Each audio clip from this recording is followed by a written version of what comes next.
₹2000 draw किए मीना ने। उसमें से कुछ 50 रुपये के नोट थे और कुछ 100 रुपये के नोट है। तो हमने लेट कर लिया कि लेट 50 रुपये note is equal to X. 50 रुपये के जो रुपये है ना के जो नोट थे वो मान लिए एक्स है, 10 है, 5 है, 15 है, 20 है, उसके नंबर लेट कर लिए। और number of 100 rupees note is equal to हमने लेट कर लिए वाई। अब ये बोल रहा है कि टोटल नोट जो था वो 25 है। टोटल नोट जो है वो कितना दिया हुआ है 25, यानी 50 rupees note plus 100 rupees note, दोनों नोटों की संख्या 25 है। तो 50 रुपीज़ का नोट एक्स था, तो X plus Y is equal to 25, ये गिवन था। तो ये फर्स्ट इक्वेशन हो गया। अब बोल रहा है कि 2000 रुपये उन्होंने ड्रॉ किए, तो 50 रुपीज़ का नोट जो था वो एक्स था, प्लस 100 रुपीज़ का नोट जो था वो वाई था, और टोटल मिलाकर के 2000 होगा। ये भी गिवन है आपके पास। तो आपका हो जाएगा 50x plus 100y is equal to 2000। ये सेकंड हो गया। अब इसमें क्या करो, सेकंड इक्वेशन को निकालने से पहले इसमें से 50 को तुम कॉमन ले लो, तो तुम्हारा हो जाएगा x प्लस, सिंपल हो जाएगा x plus 2y is equal to 2000। So x plus 2y is equal to 2000 divided by 50।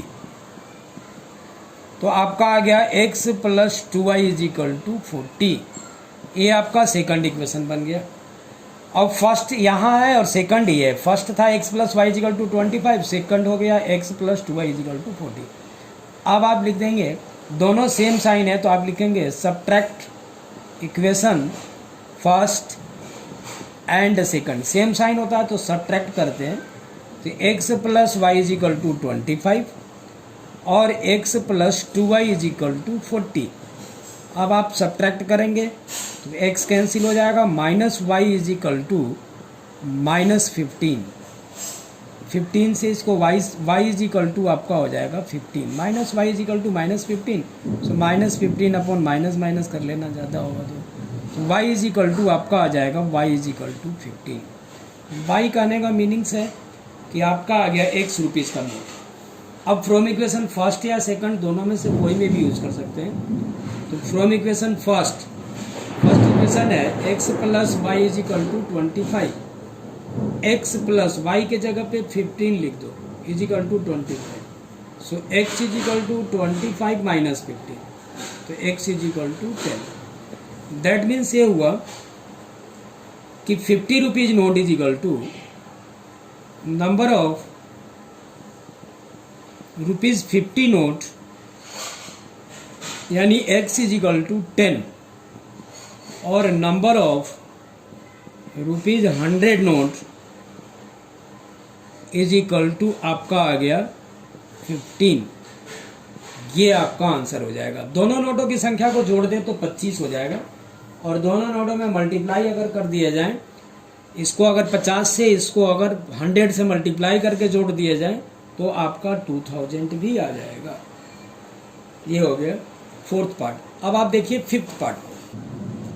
Fifth parts को पढ़िए। एक लाइब्रेरी है, लाइब्रेरी में बुक्स इशू करना है। बुक्स इशू के लिए 3 डेज तक चार्ज है वो फिक्स है, तो फिक्स्ड चार्ज आप नोट कर लो। Fixed charge is equal to, fixed charge है for 3 days, for first 3 days, for first 3 days is equal to ₹x। और फिर इसके बाद पर डे चार्ज जो है वो अलग लगना शुरू हो जाएगा 4 दिन 3 डेज के बाद, और रुपीज मान लो y। अब क्वेश्चंस पुट अप कर रहा है कि आफ्टर 7 डेज, आफ्टर 7 डेज, तो आफ्टर 7 डेज में क्या हुआ, 3 डेज तक तो फिक्स चार्ज होगा, फिक्स्ड चार्ज, प्लस 7 डे में से 3 डे को आप माइनस कर दो तो 4 डे जो हुआ वो पर डे चार्जेस लग जाएगा। एडिशनल चार्ज शायद इसको बोला है, नाम दिया है additional charge. Additional charge per day, तो आप यहाँ पे पर डे ना लिख करके एडिशनल चार्ज लिख दो। Additional charge is equal to, आपको टोटल पैसा लगा कितना, तो 27।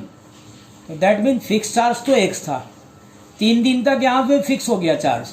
अब बाकी कितने दिन बच गए, तो 4 दिन। 4 दिन में आपको वाई चार्ज देना पड़ेगा, इज इक्वल टू टोटल मिला करके 27 हो गया। ऐसे ही नेक्स्ट वाला क्वेश्चन कर रहा है कि आफ्टर 5 डेज, आफ्टर 5 डेज, तुम खुद ही बता दो। एक तो फिक्स्ड चार्ज हो जाएगा, फिक्स चार्ज कहाँ तक होगा आपको पता है, 3 डेज तक है, for first 3 days, for first 3 days, plus additional charge कितने दिन का बच जाएगा, तो 3 डेज तो यहाँ पे हो गया, आपके पास 5 डेज है तो 5 में से 3 चला जाएगा, जो बच जाएगा उसमें आपको एडिशनल चार्ज देना होगा, एडिशनल चार्ज।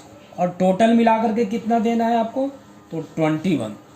तो कहने का मीनिंग है फिक्स चार्ज आपका x है, तो x प्लस 5 में से 3 चला जाएगा तो 2 बचेगा, तो 2y इज इक्वल टू 21।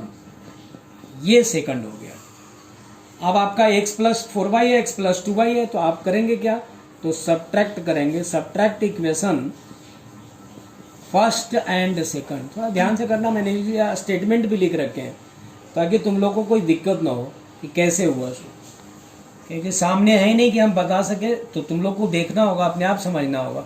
जब तक तुम लोग इसको सुनोगे नहीं, जब तक केवल कॉपी करने से तो आएगा नहीं।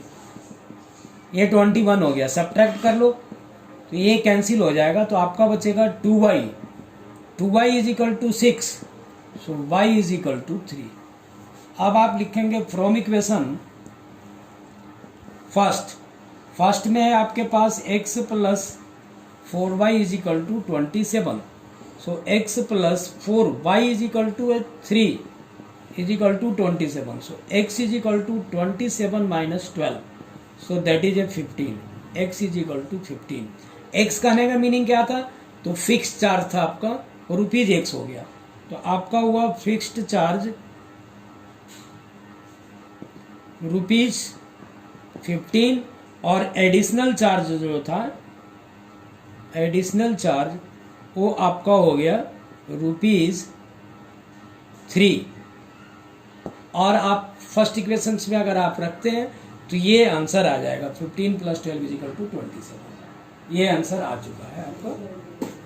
अब जो करेंगे वो क्रॉस मल्टीप्लीकेशन, थर्ड मेथड होगा। फर्स्ट मेथड हमने करा दिया, सब्स्टिट्यूशन मेथड। सेकंड हो गया एलिमिनेशन मेथड, ये खत्म हो चुका है एक्सरसाइज। और थर्ड आप कल से शुरू करेंगे, उसका नाम होगा क्रॉस मल्टीप्लीकेशन मेथड। 3 मेथड द्वारा x और y का वैल्यूज फाइंड आउट करना।